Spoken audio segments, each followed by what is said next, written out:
పడితే అలా నిన్ను మొడతానికి వీలేదు. నువ్వు సరిగా బ్రతికేంత వరకు నీలో ఎక్కడైతే అజాగ్రత్త, నిర్లక్ష్యత, అనవసరమైన మాటలు, లోకానుసారమైన క్రియలు కనబడతాయి, అపవాది నిన్ను ముడతానికి అధికారం ఉంటుంది. లేకపోతే రక్షించబడిన వారిని అపవాది ముడతానికి ఏ మాత్రము చోటు లేదు. ఈరోజు మీరు దేవుని బిడ్డలైతే, యేసు నామాన్ని ధరించిన వారైతే, యేసు నామం అన్ని నామం కన్నా పై నామం ఉంది. ఆయన నామాన్ని దాటి ఏ నామం లేదో. అలా ఎవరన్నా ఏదైనా చెయ్యాలనుకున్నారనుకో, ఆయన కమాండ్ ఉంది నీ పక్షాన.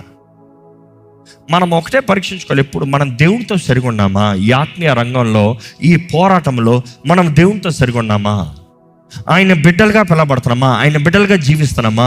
ఆ బిడ్డలుగా జీవించే ధన్యత మనకు అనుగ్రహించబడింది, ఆ ధన్యతలో జీవిస్తున్నామా?